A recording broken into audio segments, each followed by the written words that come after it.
Bonsoir et bienvenue dans ce 19h45 de la télévision Labari. Demain, vendredi 2 juin 2023, s'ouvre ici même à Niamey un forum international sur l'espace civique. À l'origine de ce forum, la coalition Tournons la page TLP Niger. Pour expliquer les contours de cet événement dédié à la protection de l'espace civique, les organisateurs étaient ce jeudi matin face à la presse. Les détails de cette sortie médiatique avec Ariata Salah et Aboubakar Soleil. L'espace civique à l'épreuve de crise en Afrique de l'Ouest et au Sahel, c'est sur ce thème que se tiendra le Forum international sur l'espace civique qu'organise la coalition Tournons la page TLP Niger du 2 au 4 juin 2023 à Niamey. En prélude à ce forum international, les organisateurs ont animé un point de presse pour mettre la population nigérienne au parfum et expliquer les raisons d'organiser ce forum. Il y a un an de cela, jour pour jour, TLP Niger a publié un rapport sur le rétrécissement de l'espace civique.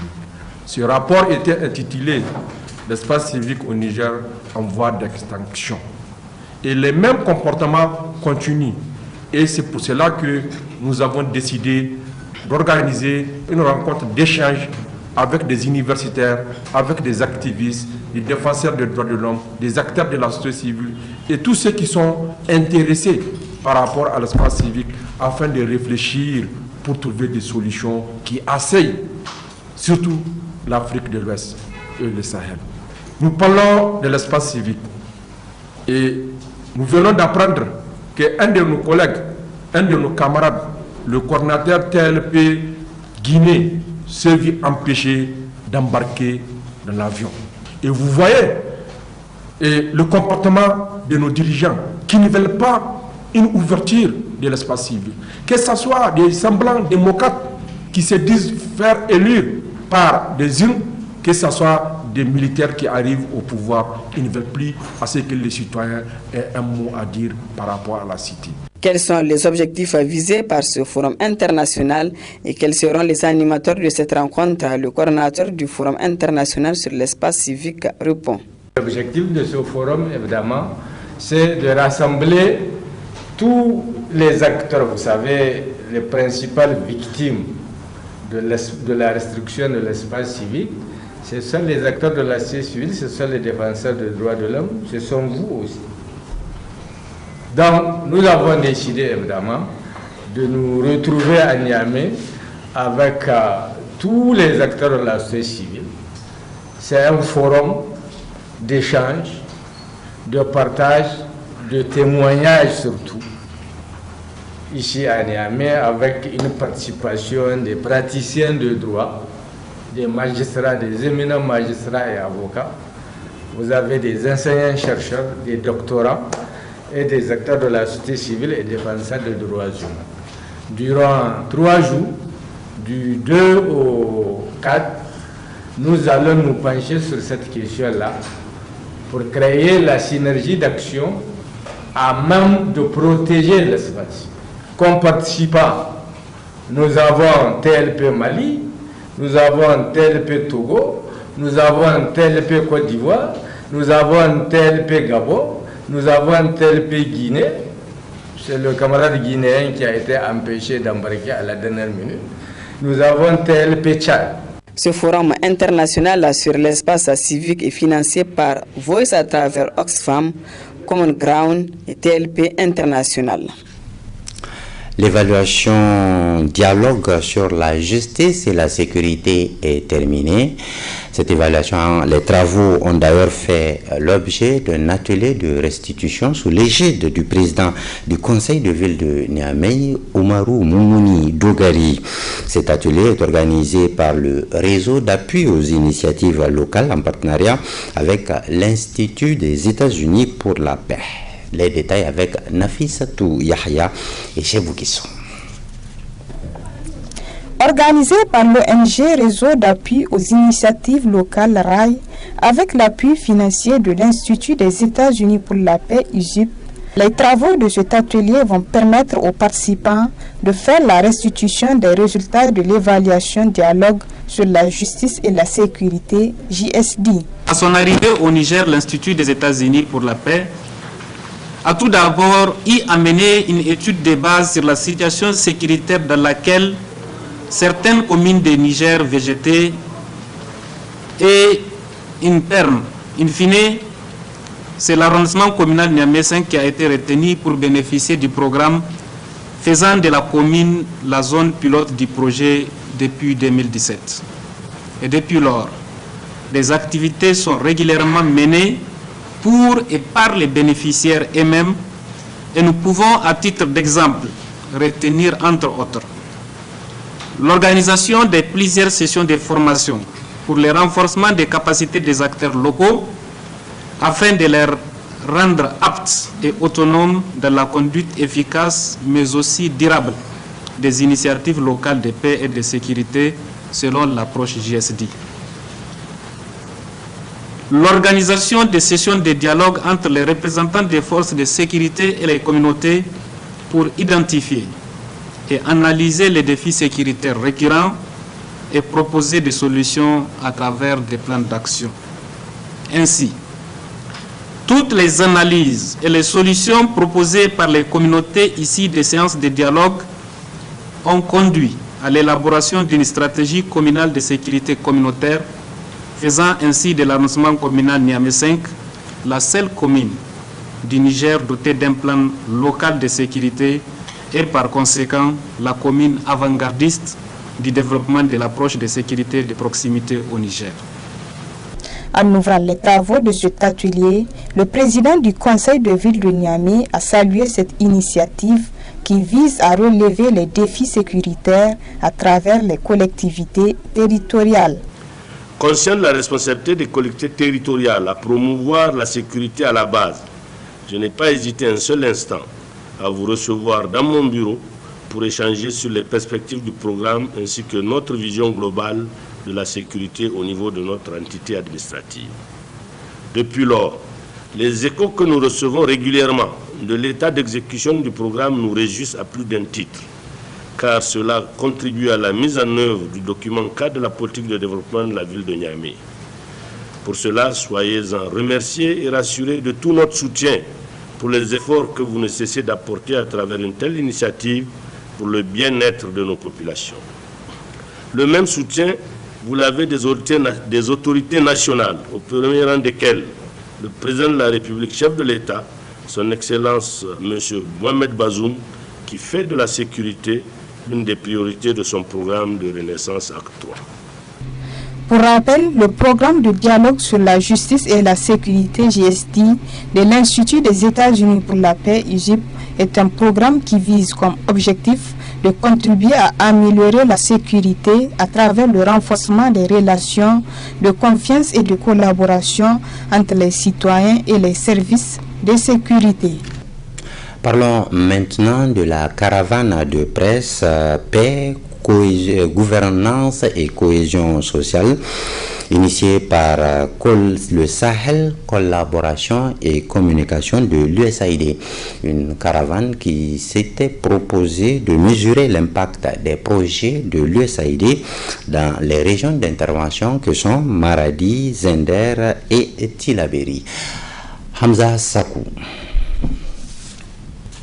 Jagoranki est une activité de gouvernance sur financement de l'USAID visant à renforcer le contrat social entre l'État et les citoyens et améliorer la résilience des communautés dans les régions de Zender, Maradi et Tillabéri pour mesurer l'impact des interventions du projet Jagoranki dans ces zones. Une caravane de presse sur la gouvernance, paix et cohésion sociale initiée par le projet USAID Sahel Collaboration et Communication a sillonné les communes de Ouacha et Kolo, où les capacités des élus locaux ont été renforcées en matière de bonne gouvernance. On a mis en place une structure appelée CDC, donc qui sont des collaborateurs directs du maire dans le cadre donc de la tâche qui est comme à lui. Aussi, c'est avec l'USAID Jean Gaurentji que je me suis présenté une fois donc à la Rio en fonction de ce que j'ai eu comme expérience avec eux. On a échangé donc à travers donc la radio et c'est là en direct. La population donc nous ont appelé, nous ont posé des questions, on a pu répondre. Donc vraiment ça c'est aussi une particularité donc de ce projet USAID. Jean Gaurentji nous a formé sur sur les rôles et responsabilités. Il nous a formé sur la gestion du foncier. Il nous a formé vraiment sur beaucoup de choses par rapport à cette gouvernance-là. Avant l'intervention de Jean Gaurentji, les conseillers, des fois, il arrive même à ce qu'ils boycottent les réunions ou bien les sessions. Mais vraiment, avec Jean Gaurentji a tout fait pour les amener. Même si on n'a pas eu la mentalité de tous, on a eu quelques-uns qui ont compris maintenant qui répondent à l'appel de la commune. Vraiment, c'est avec Jean Gaurentji qu'on a eu cette chance-là. Toujours avec l'appui de l'USAID, le projet Shiga, intervenant aussi dans la commune de Ouacha, notamment dans l'amélioration de la gestion des ressources naturelles, a contribué au développement local. Nous avons appuyé à beaucoup de choses, comme on a fait vraiment l'état des ressources naturelles de la commune rurale de Ouacha, qui est très important, donc pour connaître toutes les ressources qui est de la commune. Donc on a adressé encore un plan d'aménagement des ressources identifiées. Donc vraiment c'est très important. On a beaucoup, tout le monde a beaucoup, on a reconnu les ressources naturelles de la commune. Donc c'est très important. Encore on a fait des caravanes de sensibilisation sur le code rural. Vraiment on a fait des graphes, des regroupements des villages. Donc on a été là-bas pour sensibiliser la population et c'est le code rural qui est très important. Vraiment, on peut dire que c'est très important ce qu'on a fait avec USAID Shiga. On les remercie une fois de plus. Vraiment, on a pu identifier toutes les ressources naturelles qui viennent de la commune. Donc, on a adressé la cartographie, c'est-à-dire le plan d'aménagement des ressources naturelles de la commune. Aussi, la formation des membres des structures de participation communautaire des secteurs de l'éducation, de la santé et de l'approche de l'incubation sont entre autres actions de ces projets dans ces zones. Début ce matin de la 16e édition de la semaine scientifique, culturelle et sportive ici à l'université Abdou Moumouni de Niamey. Un événement couplé cette année au baptême de feu des nouveaux bacheliers. Détail avec Hamza Sakou et Halidou Bourema. La santé de la reproduction en milieu universitaire et la lutte contre les maladies chroniques, quel apport de l'étudiant à la faculté des sciences de la santé est la thématique qui sera débattue tout au long de cette semaine. Il s'agit de la 16e édition de la semaine scientifique, culturelle et sportive couplée à l'intégration des nouveaux bacheliers à la faculté des sciences de la santé de l'université Abdou Moumouni de Niamey. Une organisation dont nous avons l'insigne honneur de présider n'accepte pas la prérogative de la conception de la présente activité. Mais faudrait-il le rappeler, un organe ad hoc ayant fondamentalement une tâche dans la réalisation matérielle et technique de la conception faite par la DGFSS. C'est pourquoi nous profitons de cette occasion et de façon solennelle pour remercier la DGFSS pour la confiance placée en nous. Occasion mise à profit par le délégué général des étudiants pour rappeler quelques points de leurs revendications avant de prodiguer des conseils à ses camarades de la première année. Nous n'allons jamais nous abstenir par rapport à nos justes revendications légitimes, à savoir les vaccins de tous les étudiants inscrits à la faculté des sciences de la santé contre les hépatites et le cancer. La mise en place réglementaire des textes, sinon des règlements du système CHI qui a pour vocation l'enseignement, les soins et la recherche. Par rapport au département de pharmacie, équiper les laboratoires avec des infrastructures de dernière génération. Camarades nouveaux bacheliers, prêtez-moi à cette occasion solennelle votre attention.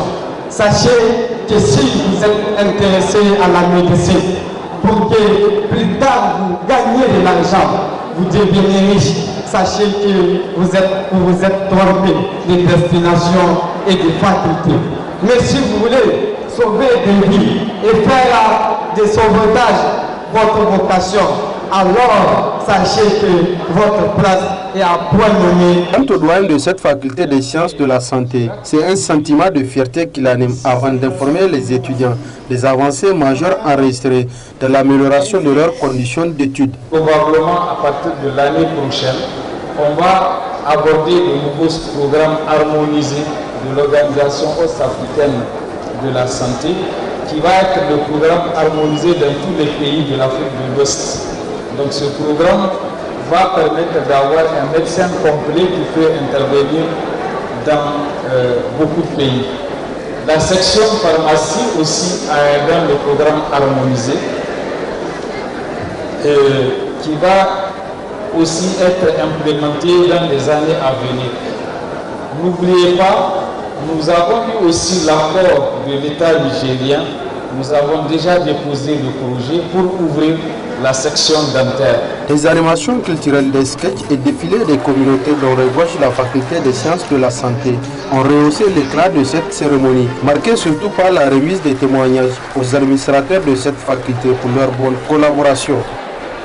C'est la fin de ce journal. Je vous laisse avec le magazine de nos partenaires de VOA Afrique. Bonne réception et à bientôt, Inch'Allah.